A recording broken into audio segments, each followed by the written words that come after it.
Guys আজি আৰু এটা নতুন ব্লগ লৈ আপোনালোকৰ ওচৰলৈ আহিলোঁ। আশা কৰোঁ সকলোৱে ভালে আছে। মেইন কথাটো হ'ল কি, জুবিন দাক এতিয়ালৈ ন্যায় পোৱা নাই, সেইটো চবতছে বেছি ডাঙৰ কথা। মানে এতিয়ালৈ জুবিন দাক ন্যায় দিব পৰা নাই চৰকাৰখনে।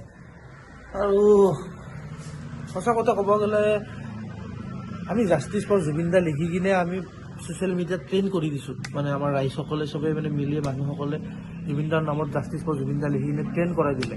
চবতছে ডাঙৰ লাজৰ কথা হৈ গৈছে এইটো, যে জুবিন দাৰ নিচিনা মানুহ এজনৰ কাৰণে আমি জাষ্টিছ ফৰ জুবিন দা লিখিব লগা হৈ গৈছে। কিন্তু তাতকৈ বেছি ডাঙৰ লাজৰ কথা হৈছে কি, এতিয়ালৈ জুবিন দাই ন্যায় দিব পৰা নাই মানুহখিনিলে। মেইনলি চৰকাৰখনকে কৈছোঁ এইটো কথা। আপোনালোকে কি কৰি আছে নাজানো, কিন্তু জুবিন দাই এতিয়ালৈ ন্যায় পোৱা নাই। আপোনালোকে ৰাইজক বাধ্য নকৰাব ৰাইজৰ সিদ্ধান্ত ল'বৰ কাৰণে, সেইটো ক'লোঁ আৰু আপোনালোকক। মেইনলি জুবিন দাৰ নিচিনা মানুহ এজনক যদি ন্যায় দিব নোৱাৰে, তেন্তে আৰু আপোনালোকৰ নিচিনা মানুহে চৰকাৰ কৰিওতো লাভ নাই, সেইটো এটা কথা।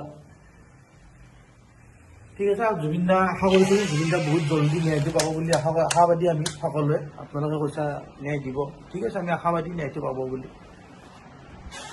বাকী মই ব্লগটো বনালোঁ, মেইন উদ্দেশ্য মোৰ এইটোৱে আছিল জুবিন দাৰ কথাখিনি ক'ব লগা। বাকী আৰু ছেকেণ্ড কথাটো হ'ল কি, মই এনেই আজি অলপ ৰাইজত যাম বুলি ভাবিছোঁ। ওলাইছোঁ অলপ ফুৰিব যাবৰ কাৰণে। অযোধ্যা যাম, ৰাম মন্দিৰ, তাৰপিছত আমি আগ্ৰা যাম, তাৰপিছত যাম আপোনাৰ আহোঁতে বৃন্দাবন, এনেকৈ চাই আহিম মথুৰা, তেনেকৈ ভাবিছোঁ আৰু। বাকী আপোনালোকে চাব ব্লগটো, অলপ আশীৰ্বাদ দিব। তাকে ৰেডি হ'বলৈ ওলাইছোঁ, অলপ পিছত ৰেডি হ'ম, আপোনালোকক দেখাম বাৰু ক'ত কি কৰোঁ, দেখাই থাকিম। যাবৰ কাৰণে বস্তুখিনি পেকিং কৰিলোঁ। অযোধ্যাত যাম দাদা আৰু মই, আমি দুটাই যাম। অলপ বজাৰ কৰিব আহিলোঁ, বজাৰ কৰি ল'লোঁ। অলপ দেৰিকৈ আমি ওলামেই আৰু গাইজ, আমি যেতিয়া যাব ওলালোঁ অযোধ্যালৈ বুলি। গতিকে আপোনালোকে আশীৰ্বাদ দিব আমাৰ ব্লগটো আৰু চাই থাকিব। আমি দেখাবিলাক দেখাই যাওঁ আপোনালোকক যিমান দেখি পাব। ভালে ভালে ঘূৰি পাওঁ, গতিকে আপোনালোকক আমি দেখাম, আপোনালোকে চাব যিমান দেখি পাব। আমি দেখাই যাম, নে কি কোৱা? ওলালোঁ আজি, বাকী দেখাই আছোঁ আপোনালোকক ক'ত আছোঁ, কি কৰোঁ আমি দেখাই থাকিম। এতিয়া আমাৰ সময় হৈছে ৰাতি, দেখাই পাইছে আপোনালোকে কেইটা বাজিছে। ওলাইছোঁ আমি 9:09 ৰাতিত আমি ওলাই আহিছোঁ। এই ওলালোঁ আমি যাবৰ কাৰণে।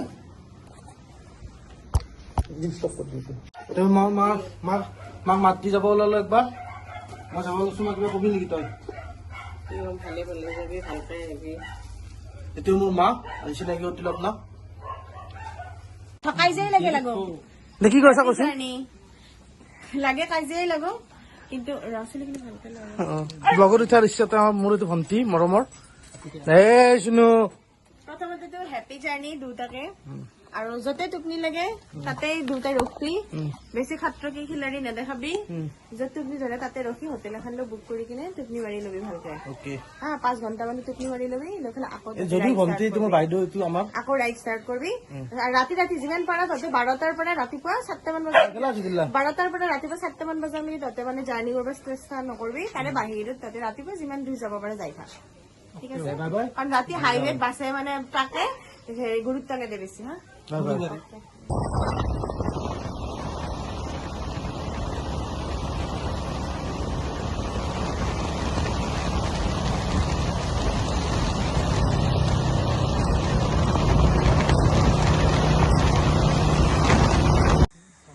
তো হেল্ল' গাইছ, আমি এতিয়া পালোঁ নলবাৰী চামতা পালোঁ।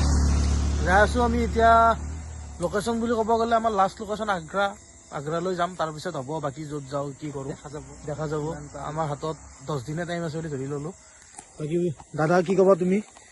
মানে যাওঁ, এইজন মোৰ দাদা হয়, নিজৰ দাদা। আমি দুটাই ৰাইড কৰি আছোঁ আমাৰ এই বসন্তী লৈ কিনে। এইখনে আমাৰ বসন্তী, এতিয়া আমাক লৈ যাব। আমি অলপ ৰেষ্ট লৈছোঁ, আমি অলপ 5 মিনিটমান ৰেষ্ট লৈছোঁ ইয়াতে আমি। এই আৰু বাকী আপোনালোকক দেখাই থাকিম জেগাবিলাক চাব।